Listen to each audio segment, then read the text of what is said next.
जिसका भरा जाना मुश्किल है।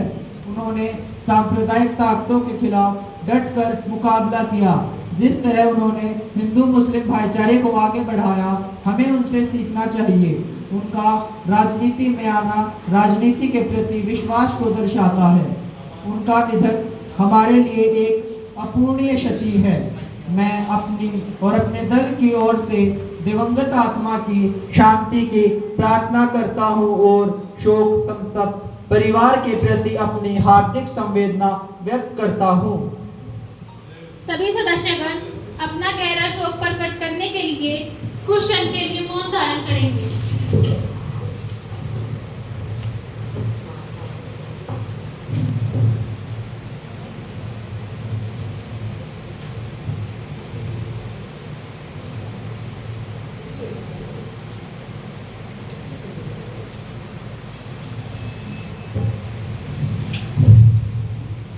प्रधानमंत्री जी, अब आप अपने मंत्रिमंडल के नए मंत्रियों का सदन से परिचय करवाएंगे।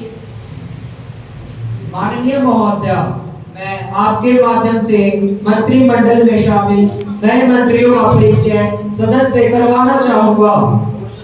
कुमार हिमांशु, परिवहन मंत्री। कुमार विजय, कानून मंत्री। कुमार कृष, पर्यटन मंत्री। कुमार शिवम, रेल मंत्री।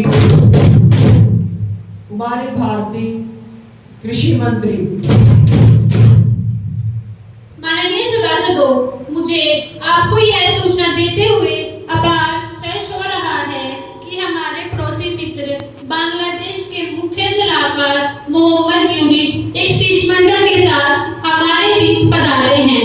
इस समय वे भारत के दौरे पर हैं। उनका यह दौरा दक्षिण एशिया क्षेत्र में राजनीतिक और आर्थिक संकट, आतंकवाद और सैन्य तख्तापलट की पृष्ठभूमि में हो रहा है।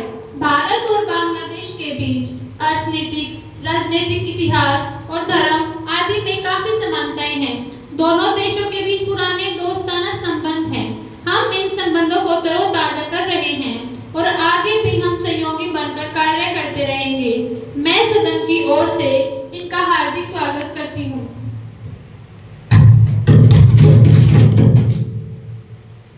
अब प्रश्नकाल आरंभ होता है। माननीय महासचिव जी, प्रश्नकाल से संबंधित संपूर्ण विवरण सम्मानित सदस्यों के पटल पर प्रस्तुत करवाया जाए। जी अध्यक्ष महोदया जी, प्रश्नों की सूची वितरित करवाई जा रही है।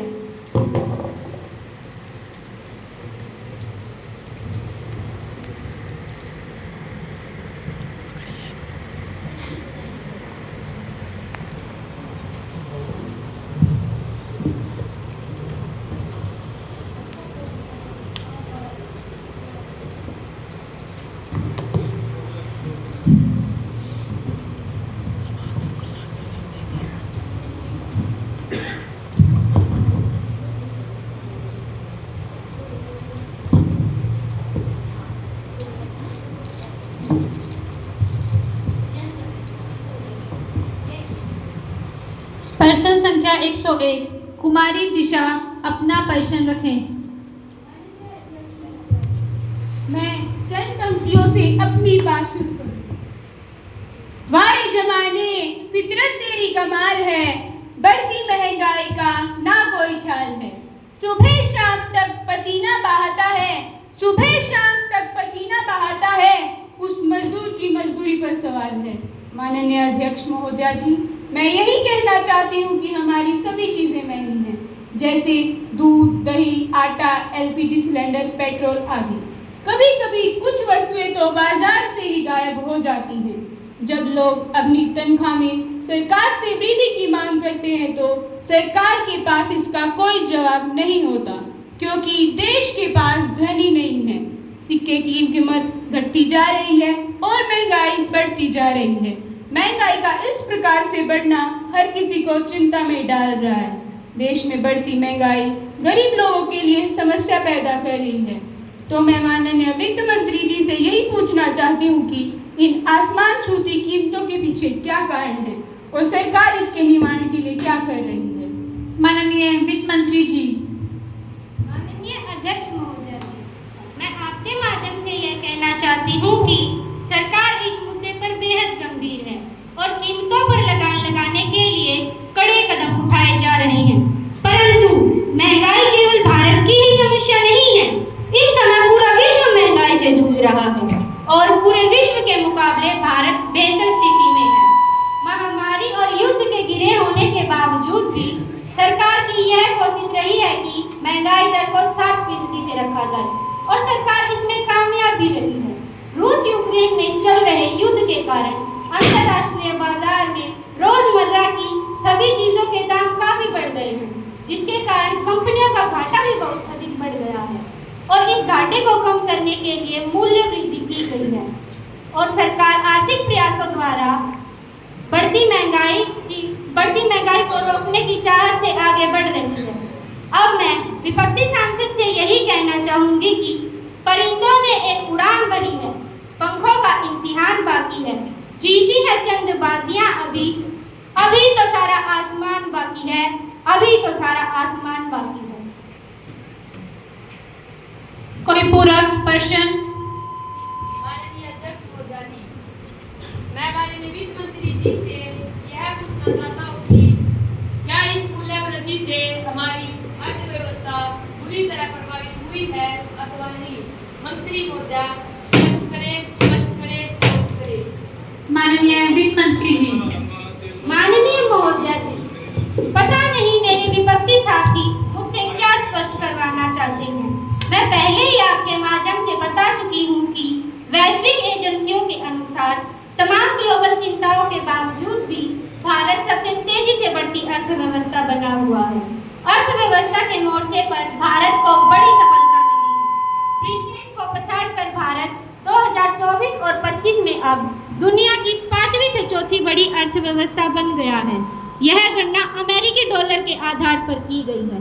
इसके अलावा अंतर्राष्ट्रीय मुद्रा कोष के अनुसार जीडीपी के आंकड़ों के आधार पर भारत ने पहली तिमाही में अपनी बढ़त और भी मजबूत कर ली है। प्रश्न संख्या 102 कुमार वंश अपना प्रश्न रखें। धन्यवाद अध्यक्ष महोदया जी, जो आज आपने मुझे बोलने का अवसर दिया।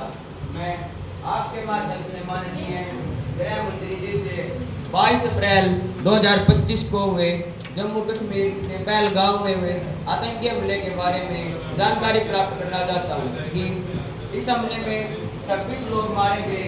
सरकार ने उनकी मदद के लिए क्या कदम उठाए? गृह मंत्री जी स्पष्ट करें। माननीय गृह मंत्री जी। माननीय अध्यक्ष महोदय जी, मैं आपके माध्यम से विपक्षी सांसद को बताना चाहती हूँ कि धनराशि से नुकसान की भरपाई नहीं हो सकती, परंतु निर्दोष नागरिकों के खिलाफ हुए इस हमले से सरकार अत्यंत दुखी है। इसके लिए केंद्र सरकार ने इस आतंकी हमले में मारे गए नागरिकों को 10-10 लाख रुपए व सरकारी नौकरी देने का वादा किया है। व गंभीर रूप से घायल लोगों को 2-2 लाख रुपए व कम घायलों को 1-1 लाख रुपए देने का ऐलान किया है। इसकी घोषणा करते हुए जम्मू कश्मीर के मुख्यमंत्री उमर अब्दुल्ला ने इंस्टा पर एक पोस्ट में कहा, कल पहलगाम में हुए इस हमले के प्रति कड़ा कदम उठाया जाएगा। सरकार इसके लिए बेहद गंभीर है। उन्होंने कहा, हम तब तक चैन से नहीं बैठेंगे जब तक हम इस हमले के पीछे के आतंकवादियों को न्याय के कटघरे में नहीं लाते हैं। प्रश्न संख्या 103 कुमारी आरुषि अपना प्रश्न रखें। माननीय अध्यक्ष महोदया जी, मैं माननीय रक्षा मंत्री जी से ऑपरेशन सिंदूर के बारे में यह पूछना चाहती हूँ कि जब हमारी सेना बढ़त बना रही थी तो सरकार ने अचानक सीज़फायर घोषित क्यों कर दिया? सरकार बार बार कहती है कि पीओके भारत का हिस्सा है, तो देश जानना चाहता है ऑपरेशन सिंदूर के दौरान पीओके पर कार्यवाही क्यों नहीं की गई? क्या इस ऑपरेशन में वाकई आतंकी सरगना मारे गए और या सिर्फ ढांचे और इंफ्रास्ट्रक्चर को ही निशाना बनाया गया?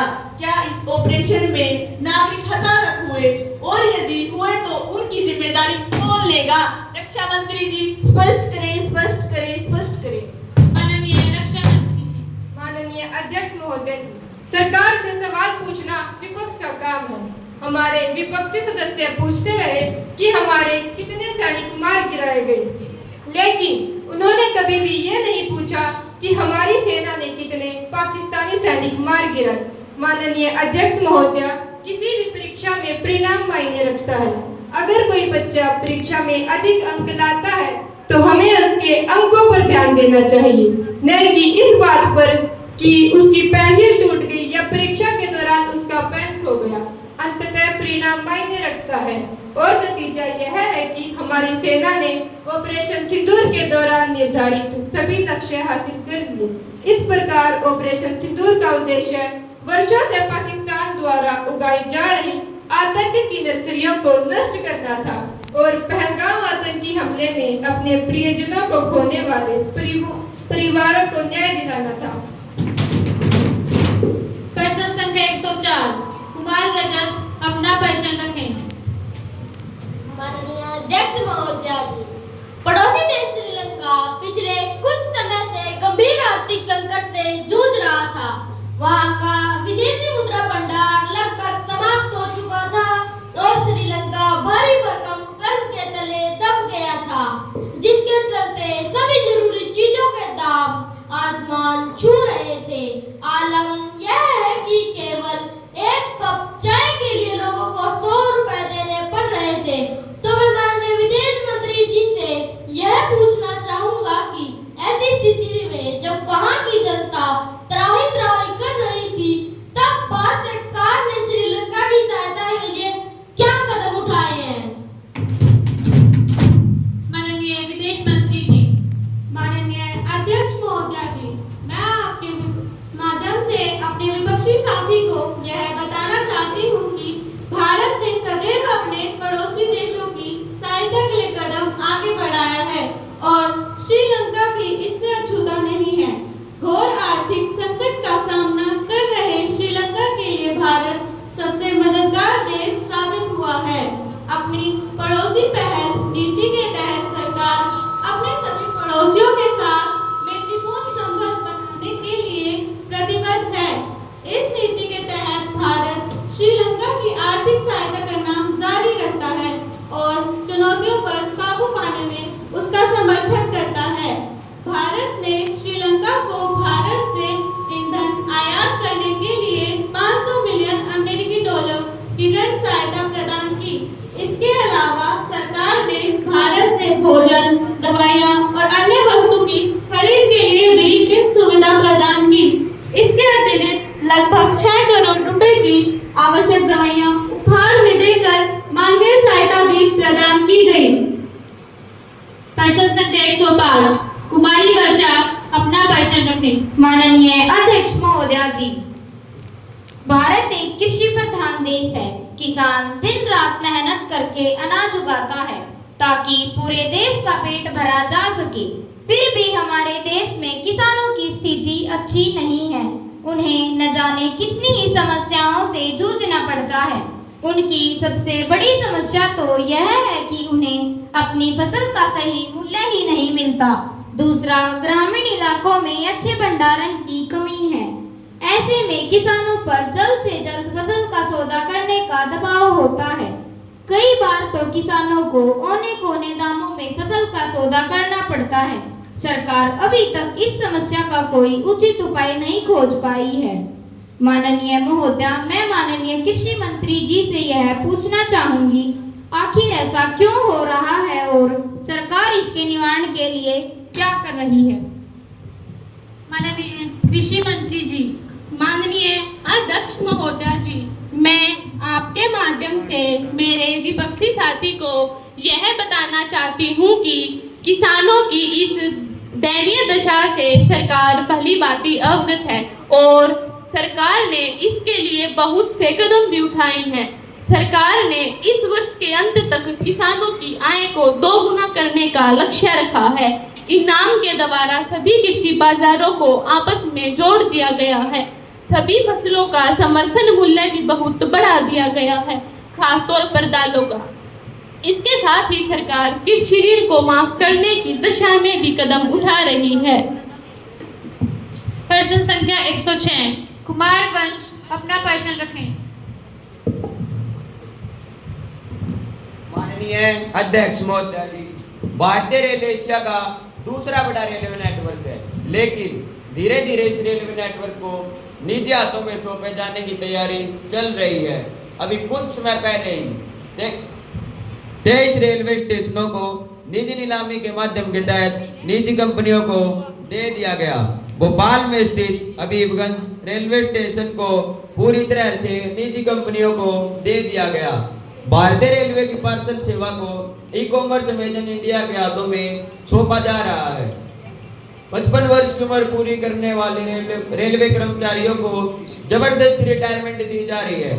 ऐसा करने से बेरोजगारों की फौज खड़ी हो जाएगी। सरकार ने प्रत्येक वर्ष 2 करोड़ रोजगार मुहैया करवाने का वादा अपने घोषणा पत्र में किया था। क्या सरकार लोगों को ऐसे ही रोजगार मुहैया करवाएगी? तो मैं माननीय रेल मंत्री जी से यह पूछना चाहता हूं कि सरकार लोगों को रोजगार देने की बजाय उनसे रोजगार क्यों छीन रही है? रेल मंत्री जी स्पष्ट करे, स्पष्ट करे, स्पष्ट करे। माननीय रेल मंत्री जी। माननीय अध्यक्ष महोदय जी, मैं अपने विपक्षी साथी को यह बताना चाहता हूं कि ग्लोबलाइजेशन के इस दौर में विश्व स्तरीय सुविधाएं देकर ही विदेशी निवेश को भारत में लाया जा सकता है। नई नई कंपनियां भारत में आएंगी तो लोगों को रोजगार मिलेगा। रेलवे के कुछ स्टेशनों को निजी हाथों में सौंपने से यहाँ साफ सफाई तो बेहतर रहेगी ही, साथ ही यहाँ यात्रियों को विश्व स्तरीय सुविधाएं भी उपलब्ध करवाई जाएंगी। अमेजन इंडिया को सिर्फ 2.5 टन तक के पार्सल को मौका देने के लिए ही स्वैच्छिक रिटायरमेंट दी जा रही है। ऐसा करने से नागरिकों के लिए रोजगार के नए नए अवसर पैदा होंगे। कुमारी आरुषि अपना प्रश्न रखें। माननीय अध्यक्ष महोदय जी, इतना सब किए जाने के बाद भी जो सबसे बड़ी चिंता और दुख का विषय है वह है किसानों की आत्महत्या। दैनिक भास्कर और इंडिया टुडे ने भी प्रति वर्ष 10,000 से भी अधिक किसानों द्वारा आत्महत्या किए जाने का वर्णन किया है। अगर सरकार ने इतने ही कदम उठाए हैं तो इस समस्या का अभी तक अंत क्यों नहीं हुआ? क्या सरकार अपनी नीतियों को व्यवहारिक चोगा पहनाने में असफल रही? मैं यही पूछना चाहती हूँ कि किसानों को आत्महत्या की चिंता में देखकर इस देश के प्रधान को नींद कैसे आ जाती है? माननीय कृषि मंत्री जी इस विषय में क्या कहेंगी? माननीय कृषि मंत्री जी। अध्यक्ष महोदय जी, किसानों द्वारा आत्महत्या करना सरकार के लिए बड़ा दुखदायी है और किसानों की आत्महत्या करने का सबसे बड़ा कारण है फसल खराब होना, जिसके कारण वे ऋण जाल में फंसते चले जाते हैं। इसके लिए सरकार के द्वारा प्रधानमंत्री फसल बीमा योजना शुरू की गई है। इसके अंतर्गत बुआई से पहले और बाद में कभी भी प्राकृतिक आपदा आने से फसल नष्ट होने पर मुआवजा दिया जाएगा। इसके साथ ही अनौपचारिक ऋण बाजारों को विनियमित करने के लिए भी प्रयास किए गए हैं। अगर दुर्भाग्यवश कोई किसान आत्महत्या करता है तो उसके बच्चों को मुफ्त शिक्षा देने का भी प्रावधान किया गया है। सरकार ने इस विषय में बहुत से उपाय किए, परंतु किसी चीज का समाधान करने में समय लगता है। सरकार इस समाधान के लिए भरसक प्रयास कर रही है और करती रहेंगी। अब प्रश्नकाल समाप्त होता है और शून्यकाल आरंभ होता है। कुमारी वर्षा अपना प्रश्न रखें। दैनिक भास्कर 10 अप्रैल 2025, दैनिक जागरण 22 अप्रैल 2025। तारीखें बदलती हैं, नाम बदलते हैं, पर बदलती नहीं तो सिर्फ और सिर्फ अखबारों में पढ़ी जाने वाली घटनाएं जैसे चोरी, डकैती, हत्या इत्यादि रोजाना सब्जियों का त्यों। माननीय अध्यक्ष महोदय जी, मैं माननीय गृह मंत्री जी से यह पूछना चाहूंगी, आखिर ऐसा क्यों और कब तक? माननीय गृह मंत्री जी। माननीय अध्यक्ष महोदय जी, मैं कुछ तथ्यों के माध्यम से सांसद महोदय की उलझनों को सुलझाने का प्रयास करूंगी। जैसे एक माँ अपने बच्चे को हष्ट पुष्ट और तंदुरुस्त बनाना चाहती है, उद्देश्य बहुत अच्छा है। इसके लिए वह उसे बादाम पीसकर दूध के साथ खिलाती है, प्रक्रिया भी अच्छी है, परंतु बच्चा उसे पचा नहीं पाता, अतः परिणाम अच्छे नहीं होते। तब क्या करें? मात्र अच्छा उद्देश्य और प्रक्रिया होने पर भी जब परिणाम अच्छे नहीं आए तब क्या करें? माननीय सदस्य, तब उद्देश्य न बदलिएगा मगर प्रक्रिया अवश्य बदलिएगा। कहने का तात्पर्य यह है कि उद्देश्य एक ही है, समाज से अपराध खत्म हो और प्रदेश का भला हो, पर एक प्रक्रिया के काम न करने पर हमें दूसरी प्रक्रिया को अपनाना पड़ता है। ठीक इसी प्रकार सरकार भी नए नए उपाय खोजती रहती है जिससे उद्देश्य की प्राप्ति हो सके, परंतु यह कार्य एक दिन में संभव नहीं। सरकार अपराध को खत्म करने के लिए शिक्षा का प्रसार, होम नशा निषेध, सामाजिक कुरीतियों का निवारण और भ्रष्टाचार उन्मूलन जैसे कदम उठाते हुए अपने उद्देश्य प्राप्ति के पथ पर अग्रसर है। आप कुमार जतिन अपना भाषण रखें।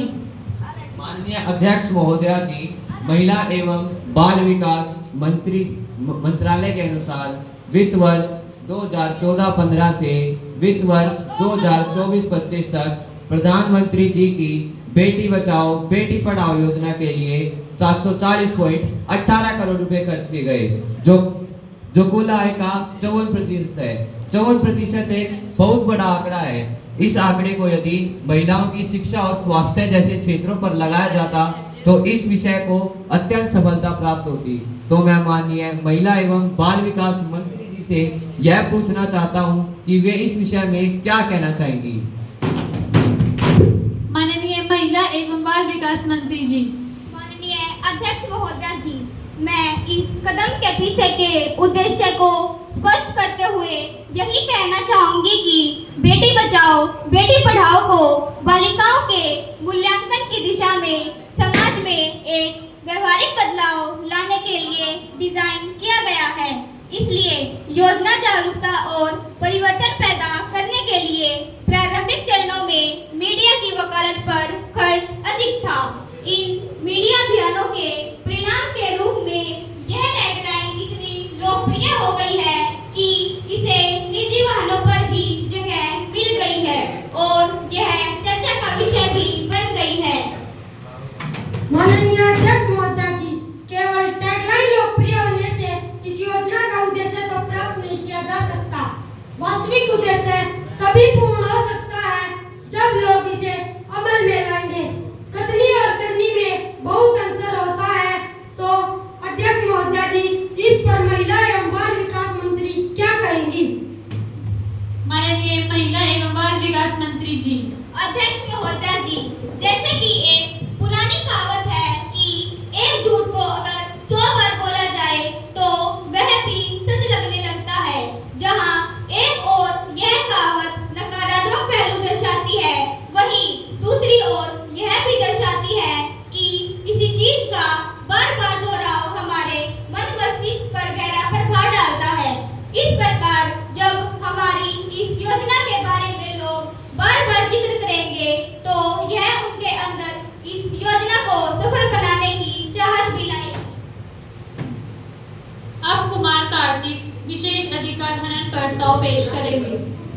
माननीय अध्यक्ष महोदया जी, आज सुबह जब मैं सदन की कार्यवाही में भाग लेने के लिए आ रहा था तो सुभाष चौक पर पुलिस वालों ने मुझे बिना किसी कारण के रोके रखा, जबकि मेरी गाड़ी पर VIP लेबल भी लगा हुआ था। मैंने उन्हें अपना पहचान पत्र भी दिखाया, लेकिन फिर भी उन्होंने मुझे कई घंटों तक रोके रखा, जिससे मुझे व्यक्तिगत परेशानी ही नहीं अपितु सांसद की गरिमा को भी ठेस पहुंची है। माननीय अध्यक्ष महोदया, मैं इस बात से चिंतित हूँ कि जिस देश में संसद सदस्य के साथ ऐसा दुर्व्यवहार होता है, उस देश में आम जनता की इज्जत कैसे सुरक्षित होगी। माननीय अध्यक्ष महोदया, यह एक सांसद के अधिकारों का हनन है, अतः मेरा आपसे अनुरोध है कि दोषी अधिकारियों के विरुद्ध सख्त से सख्त कार्यवाही की जाए। माननीय सांसद को अपने ऊपर की जा रही गुप्तचरी का अंदेशा है, साथ ही उनके साथ किया गया अपमानजनक व्यवहार भी दुखद है। यह विशेष अधिकार हनन का गंभीर मामला है। महासचिव जी, इसकी शिकायत उचित माध्यम से कार्रवाई हेतु विशेष समिति को भेज दिया जाए। जी अध्यक्ष महोदया जी, यह विशेष अधिकार हनन समिति को भेज दिया जाएगा। अब कुमारी राशि ध्यान आकर्षण प्रस्ताव रखेंगी। माननीय अध्यक्ष महोदया जी, मैं आपके माध्यम से सरकार का ध्यान एक अत्यंत महत्वपूर्ण और समसामयिक विषय की ओर आकर्षित करना चाहती हूँ, जो है संयुक्त राज्य अमेरिका द्वारा भारत पर टैरिफ में वृद्धि और इसके गंभीर प्रभाव। इसलिए मैं विदेश मंत्री जी से यह पूछना चाहती हूँ कि क्या सरकार यह स्वीकार करती है कि अमेरिका द्वारा हाल ही में उठाया गया टैरिफ को बढ़ाने का निर्णय विशेष रूप से मित्र देशों के खिलाफ WTO जैसे बहुपक्षीय व्यापार संगठनों के स्थापित सिद्धांतों और नियमों का उल्लंघन है?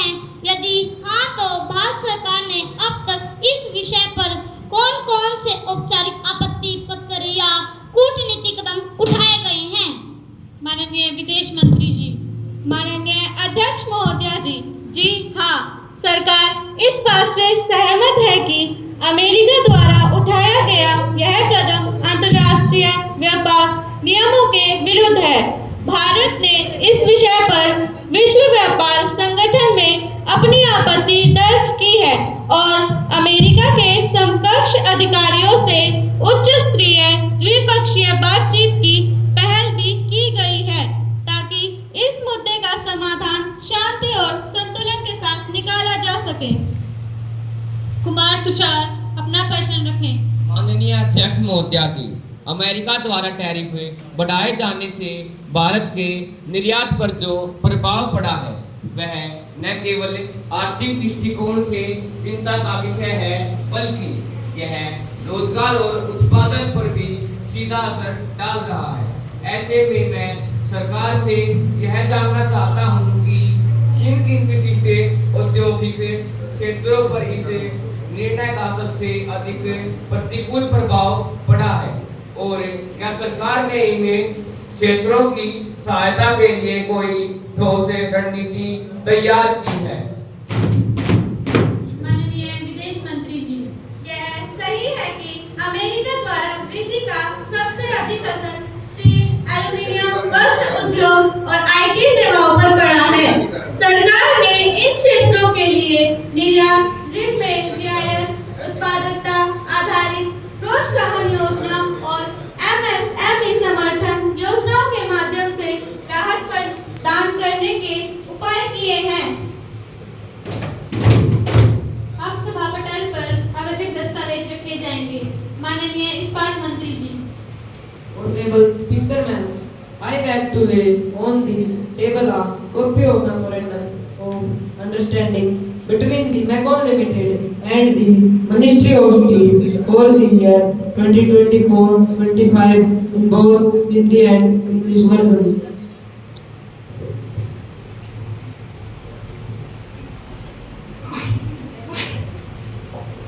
माननीय खाद्य एवं नागरिक आपूर्ति मंत्री जी। माननीय अध्यक्ष महोदया जी, मैं आपकी अनुमति से फूड कॉर्पोरेशन ऑफ इंडिया की 2024-25 की वार्षिक रिपोर्ट और प्रशिक्षित लेखा और उस पर नियंत्रण एवं महालेखा CAG की टिप्पणी के साथ एक प्रति हिंदी और अंग्रेजी रूपांतरण मैं सभा पटल पर रखती हूँ।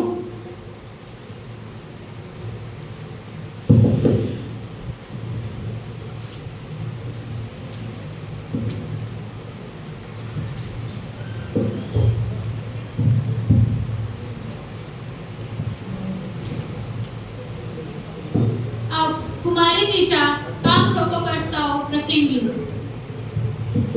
अध्यक्ष महोदया जी, मैं खाद्य पदार्थों में मिलावट पर काम रोको प्रस्ताव पेश करने की अनुमति चाहती हूँ। अनुमति दी जाती है। धन्यवाद अध्यक्ष महोदया जी। मुंबई की धारावी में मिलावट के काले कारोबार का भांडाफोड़, 1000 लीटर नकली दूध जब्त। जयपुर में ड्राई फ्रूट में मिलावट, कपड़े रंगने वाली डाई से बना दिया पिस्ता। राजस्थान में भूसा व चावल में कलर मिलाकर बना रहे हैं लाल मिर्च और धनिया पाउडर। अध्यक्ष महोदया, ऐसी ना जाने कितनी ही खबरें अब रोज सुनने में आती हैं। अब जब त्योहार दरवाजे पर दस्तक दे रहे हैं तो पश्चिम सीजन को देखते हुए मिलावटखोर और भी सक्रिय हो गए हैं। वर्तमान समय में धनार्जन की होड़ और नैतिकता का पतन, इन दोनों कारणों से बेचने का कारोबार असीमित रूप से बढ़ रहा है और इसमें जनता के स्वास्थ्य के साथ भी खिलवाड़ हो रहा है। यद्यपि यह करना कानूनी दृष्टि से अपराध है, फिर भी चोरी छिपे यह दूषित धंधा धड़ल्ले से चल रहा है। मिठाइयों का तो सारा व्यापार ही मिलावट से अटा पड़ा है। तो मैं सरकार का ध्यान इस बढ़ती मिलावट की ओर आकर्षित करना चाहूंगी और यही कहना चाहूंगी कि बचपन में मिला स्वाद जहन से जाता ही नहीं, परंतु क्या करें जनाब, अब मिलावट के बगैर कुछ आता ही नहीं। महोदया, मेरा आपसे अनुरोध है कि बढ़ती मिलावट पर चर्चा करने के लिए सदन की आगे की कार्रवाई को रोक दिया जाए और इस प्रस्ताव पर चर्चा करवाई जाए। माननीय सांसदों, कुमारी दिशा ने मिलावट पर कामरोगो प्रस्ताव रखा है। जो सांसद इसके पक्ष में हैं, वह अपना हाथ उठाकर सहमति दे सकते हैं। मार्शल, पक्ष के सांसदों की गिनती की जाए।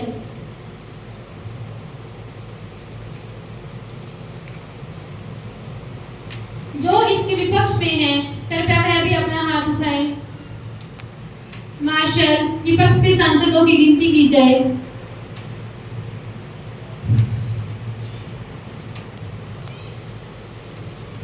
मार्शल, गिनती की रिपोर्ट प्राप्त की जाए।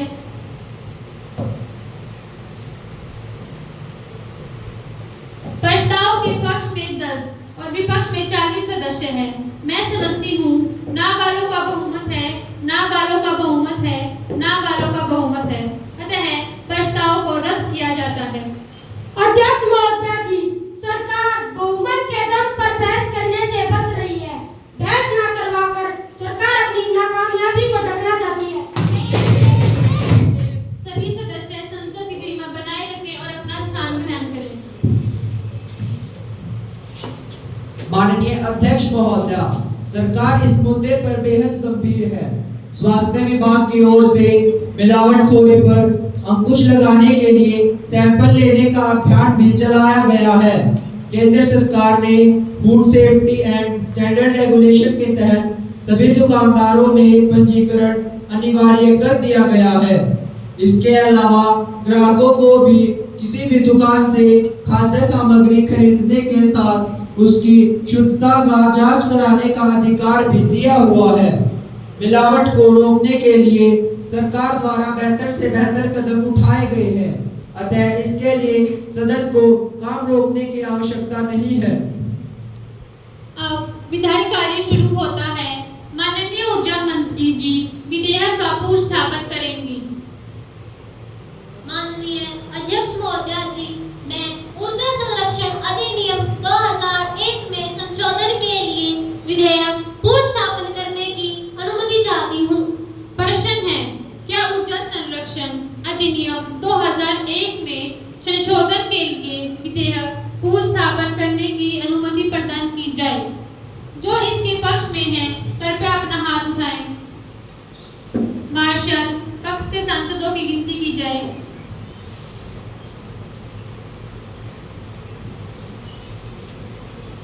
जो इसके पक्ष में नहीं है, कृपया वह भी अपना हाथ उठाएं। मार्शल, विपक्ष के सांसदों की गिनती की जाए।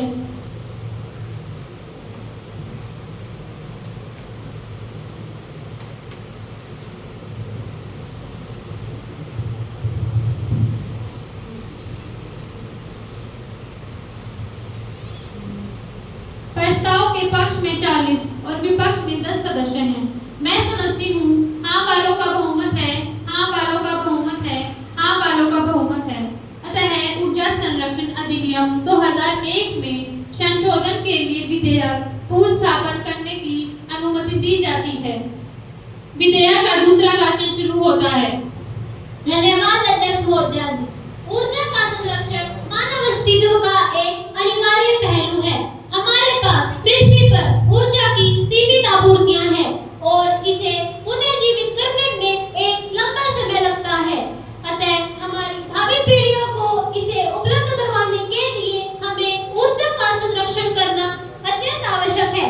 ऊर्जा संरक्षण संशोधन विधेयक 2025 का मुख्य उद्देश्य देश में जीवाश्म ईंधन बिजली की खपत को कम करना है और ऊर्जा संरक्षण विधेयक में संशोधन से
आपूर्ति निर्धारित करता है।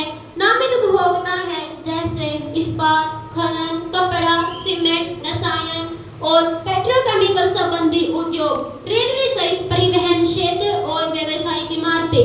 अतः इस विधेयक के कानून बनने से हमारे पर्यावरण को लाभ होगा, क्योंकि कार्बन डाइऑक्साइड का उत्सर्जन कम होगा, जिससे हमारा पर्यावरण स्वस्थ एवं प्रदूषण मुक्त बनेगा। कुमारी वर्षा अपना प्रश्न रखेंगे। माननीय अध्यक्ष महोदया जी, मेरा ऊर्जा मंत्री जी से स्पष्ट सवाल है कि उन्होंने ऊर्जा संरक्षण विधेयक की सराहना की है। क्या उन्होंने इस विधेयक के सामाजिक और आर्थिक प्रभाव को सुनिश्चित करवाया है? अगर करवाया है तो क्या उन्होंने वह सुनिश्चित किया है कि इसका असर मध्यम वर्ग, किसान वर्ग और सूक्ष्म उद्योगों पर नकारात्मक न पड़े? माननीय ऊर्जा मंत्री जी। धन्यवाद माननीय सदस्य, आपने जो चिंता जताई है वह उचित है। इस विधेयक के मसौदे को तैयार करते समय भारत सरकार ने नीति आयोग, ग्रामीण विकास मंत्रालय और MSME मंत्रालयों के साथ विस्तृत परामर्श किया है। हमने विशेष रूप से यह सुनिश्चित किया है कि सूक्ष्म और छोटे उद्योगों को दंडात्मक प्रावधानों से छूट दी जाए, ऊर्जा दक्षता तकनीकें कम लागत पर उपलब्ध करवाई जाए, ग्रामीण क्षेत्रों में जागरूकता और सब्सिडी कार्यक्रम चालू करवाए जाए। हमारा उद्देश्य न्याय संगत और समावेशी परिवर्तन सुनिश्चित करना है। कुमार कार्तिक अपना प्रश्न रखें। ट्रेडिंग को लेकर आपकी योजना सराहनीय हो सकती है, लेकिन क्या यह एक नया घोटाला द्वार नहीं खोलती? क्या यह संभव नहीं है कि बड़े फर्जी उद्योग फर्जी आंकड़ों से कार्बन क्रेडिट को अर्जित करें और फिर इसे बेचकर लाभ कमाए, जबकि असल में पर्यावरण को इससे कोई लाभ नहीं हो? माननीय ऊर्जा मंत्री जी। माननीय विपक्षी साथी जी, आपकी चिंता वाजिब है और सरकार इस पर पूरी तरह सतर्क है। हमने कार्बन क्रेडिट ट्रेडिंग प्लेटफॉर्म को नियंत्रित करने के लिए निम्नलिखित प्रावधान किए हैं। ब्यूरो ऑफ एनर्जी एफिशिएंसी द्वारा प्रमाणता की बाध्यता, राष्ट्रीय स्तर पर सार्वजनिक डैशबोर्ड जहां सभी लेन देन पारदर्शी रूप से होंगे, किसी भी तरह के फर्जीवाड़े की स्थिति में भारी आर्थिक दंड और लाइसेंस रद्द करने का भी प्रावधान है। इस संशोधन विधेयक में कार्बन क्रेडिट ट्रेडिंग स्कीम को लागू करने का प्रावधान किया गया है। इसका तात्पर्य यह है कि जो कंपनियां या संस्थाएं कार्बन उत्सर्जन करती थी, अब वे कार्बन क्रेडिट उत्सर्जन करेंगी। कुमार रजत अपना प्रश्न रखें। माननीय अध्यक्ष महोदया जी, मैं इस विधेयक का समर्थन नहीं करता हूँ, क्योंकि ऊर्जा संरक्षण में सौर ऊर्जा के उत्पादन के साथ इसके संग्रहण पर भी जोर देना चाहिए। वे उद्योग जिनमें बिजली की बहुत अधिक आवश्यकता होती है, वे पूर्णतः सौर ऊर्जा पर निर्भर नहीं रह सकते। माननीय ऊर्जा मंत्री जी। माननीय अध्यक्ष महोदया जी, इस संशोधन के द्वारा सरकार का मुख्य उद्देश्य देश में जीवाश्म ईंधन के माध्यम से भारत की बिजली की खपत को कम करना है और इस तरह देश के कार्बन फुटप्रिंट को भी कम करना है। इसमें ऊर्जा जरूरतों को पूरा करने के लिए सौर ऊर्जा के अतिरिक्त हरित हाइड्रोजन, हरित अमोनिया, बायोमास और इथेनॉल सहित अन्य गैर जीवाश्म स्रोतों का उपयोग का प्रस्ताव भी किया गया है। इसके अतिरिक्त ऐसे उद्योग और इमारतें जो अत्यधिक बिजली का उपभोग करते हैं, उन्हें अधिक ऊर्जा सक्षम एवं वहनीय बनाने का भी प्रावधान किया गया है। कुमार तुषार अपना प्रश्न रखें। माननीय अध्यक्ष महोदया जी, मेरे अनुसार ऊर्जा संरक्षण अवश्य ही महत्वपूर्ण है, परंतु इस विधेयक से ऊर्जा दक्षता ब्यूरो की जटिलता बढ़ेगी, जिस कारण मुझे लगता है कि सरकार को एक समग्र विधेयक लाना चाहिए। साथ ही इस विधेयक को देखें तो उद्योगों के लिए सबसे बड़ी चुनौती अक्षय ऊर्जा को लेकर नियामक रूपरेखा की है, क्योंकि हर राज्य में इस लिहाज से मानक बदलते रहते हैं। अतः यह मसौदा कानूनी संघीय ढांचे के खिलाफ है, जिस कारण मेरे अनुसार यह भी पारित होने की स्थिति में नहीं है। माननीय ऊर्जा मंत्री जी। माननीय अध्यक्ष महोदय जी, मैं आपके माध्यम से यह कहना चाहती हूँ कि ऊर्जा संरक्षण अधिनियम 2025 का पूरा क्रियान्वयन राज्य सरकारों के माध्यम से किया जाना है और यदि नामित उपभोक्ता इस दायित्व को पूरा करने में असफल रहते हैं तो केंद्र सरकार का उनसे जुर्माना लेने का भी प्रावधान किया गया है और राज्य विद्युत नियामक आयोगों को दंड का फैसला देने का भी अधिकार दिया गया है। माननीय अध्यक्ष महोदय जी, हम इस विधेयक के माध्यम से ऊर्जा दक्षता ब्यूरो को बड़ा बनाना चाहते हैं ताकि और भी उद्योग इसमें भागीदारी कर सके। माननीय प्रधानमंत्री जी। माननीय अध्यक्ष महोदय जी, ऊर्जा मंत्री द्वारा प्रस्तुत इस विधेयक की भावना अति उत्तम है। इसके माध्यम से सरकार पर्यावरण की रक्षा के साथ ही ऊर्जा उत्पादन में आत्मनिर्भर बनने की दिशा में काम करेगी। हम जो पेट्रोलियम उत्पाद का आयात करते हैं उसके स्थान पर वैकल्पिक ऊर्जा का उपयोग करेंगे तो पेट्रोलियम उत्पादों के आयात पर हमारी निर्भरता कम होगी। दुनिया तेजी से बदल रही है और ऐसे में हर देश को यह समझ आ गया है कि उन्हें इस दिशा में कदम उठाना होगा। अतः भावी पीढ़ियों की ऊर्जा आवश्यकताओं से समझौता किए बिना वर्तमान की जरूरतों को पूरा करने के लिए हमें भी ऊर्जा संरक्षण की तरफ कदम अवश्य उठाना होगा। कुमार तपस्सु अपना प्रश्न रखें। अध्यक्ष महोदय जी, क्या यह विधेयक हमारे अंतर्राष्ट्रीय समझौतों जैसे पेरिस जलवायु समझौते से मेल खाता है या नहीं, और यदि यह मेल खाता है तो मंत्री महोदय माननीय ऊर्जा मंत्री जी। माननीय अध्यक्ष महोदय जी, पेरिस में हुए संयुक्त राष्ट्र के अंतर्राष्ट्रीय जलवायु परिवर्तन सम्मेलन में भारत ने तय किया था कि 2030 तक बिजली उत्पादन अक्षमता का 40% अक्षय ऊर्जा और स्वच्छ ऊर्जा वाले स्रोतों से पूरा किया जाएगा, परंतु इस लक्ष्य को देश ने नवंबर 2024 में ही प्राप्त कर लिया है। अक्षय ऊर्जा उत्पादन का लक्ष्य को प्राप्त करने में देश ने जो कुछ हासिल किया है वह बड़ी अर्थव्यवस्थाएं भी नहीं कर पाई है। अतः अगर हम इसी हौसले के साथ आगे काम करते रहे और कदम बढ़ाते रहे तो वह दिन दूर नहीं जब हमारा प्यारा भारत देश ऊर्जा संरक्षण करने में एक महत्वपूर्ण कदम उठाएगा। इसलिए यह विधेयक सिर्फ ऊर्जा बचत नहीं बल्कि ऊर्जा पहुंच को भी केंद्र में रखता है। सोलर मिनी ग्रिड योजना के माध्यम से हम 20,000 से अधिक गांवों तक बिजली पहुंचा चुके हैं। ऊर्जा साक्षरता अभियान ग्रामीण भारत के लिए प्रारंभ किया गया है। साथ ही स्मार्ट मीटर और माइक्रो ग्रिड सिस्टम से बिजली वितरण की दक्षता बढ़ाई जाएगी। आने वाले वर्षों में डिजिटल मीटरिंग और माइक्रो ग्रिड सिस्टम के बढ़ावा देकर यह असमानता दूर की जाएगी। विधेयक में ऐसे प्रावधान हैं जो बिजली वितरण में ऐसी कंपनियों को ऊर्जा दक्षता बढ़ाने के साथ साथ बिजली पहुंच सुनिश्चित करने के लिए बाध्य करते हैं। यह विधेयक सिर्फ कागजी नहीं है, यह भारत को ऊर्जा महाशक्ति बनाने की एक नींव है। जब दुनिया जलवायु संकट से जूझ रही थी तब भारत ने इस विधेयक के साथ नेतृत्व किया था। हमें अगर अपने बच्चों को एक स्वच्छ और अच्छा जीवन देना है तो यह विधेयक उसी दिशा में उठाया गया एक महत्वपूर्ण कदम है। रिस्पेक्टेड मेंबर्स, इस विधेयक पर काफी लंबी चर्चा हो चुकी है, अतः इसकी चर्चा को यहीं विराम दिया जाता है। इसका तृतीय वाचन अगले दिन होगा, तब तक सदन की कार्यवाही स्थगित की जाती है।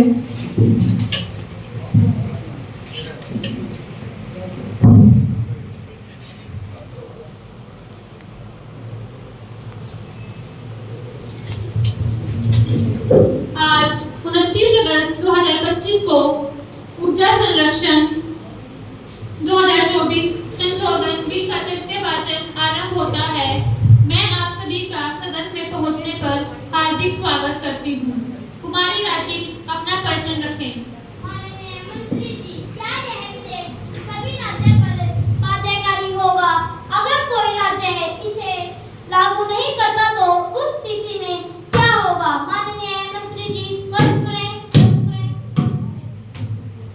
माननीय ऊर्जा मंत्री जी, माननीय विपक्षी साथी जी, यह विधेयक केंद्रीय कानून है और संपूर्ण भारत में लागू करना है। ऊर्जा एक समवर्ती सूची का विषय है, इसलिए राज्यों का सहयोग आवश्यक है। केंद्र सरकार राज्यों के साथ मिलकर संविधान के अनुच्छेद 253 के तहत इसे प्रभावी बनाने के लिए आवश्यक कदम उठाएगी। यदि कोई राज्य सहयोग नहीं करता है तो वित्तीय सहायता प्रोत्साहन योजनाओं और ऊर्जा ग्रांट्स उनके लिए सीमित की जा सकती है। इसके लागू न करने से जुर्माना देना पड़ सकता है। इससे उन संसाधनों की बर्बादी होती है जिन पर देश निर्भर है। ऊर्जा खपत मानदंडों का उल्लंघन करने वाले वाहन निर्माताओं को प्रत्येक वाहन पर जुर्माना देना पड़ सकता है। ऊर्जा की बर्बादी व संसाधनों का संरक्षण मुश्किल हो जाता है। इससे ऊर्जा लागत बढ़ सकती है, जिससे जनता को इसका खामियाजा भुगतना पड़ सकता है। माननीय अध्यक्ष महोदया जी व इस सभा में उपस्थित सभी सदस्यगणों से मैं ऊर्जा संरक्षण विधेयक को पारित करने के लिए समर्थन चाहती हूँ। युवा संसद के जो सदस्य ऊर्जा संरक्षण अधिनियम 2000 विपक्ष में हैं, वह अपनी वोट डालकर सहमति दे सकते हैं और जो सदस्य इसके विपक्ष में हैं, वह भी अपनी वोट डालकर सहमति दे सकते हैं।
मार्शल गिनती की रिपोर्ट प्राप्त की जाए।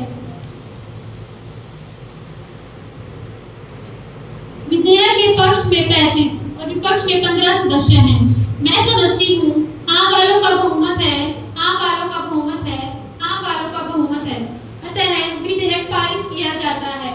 महासचिव जी, विधेयक को कार्यवाही हेतु ऊपरी सदन में भेज दिया जाए। जी अध्यक्ष महोदया जी, विधेयक को ऊपरी सदन में भेज दिया जाएगा। अब लोकसभा की कार्यवाही अनिश्चित काल के लिए स्थगित की जाती है।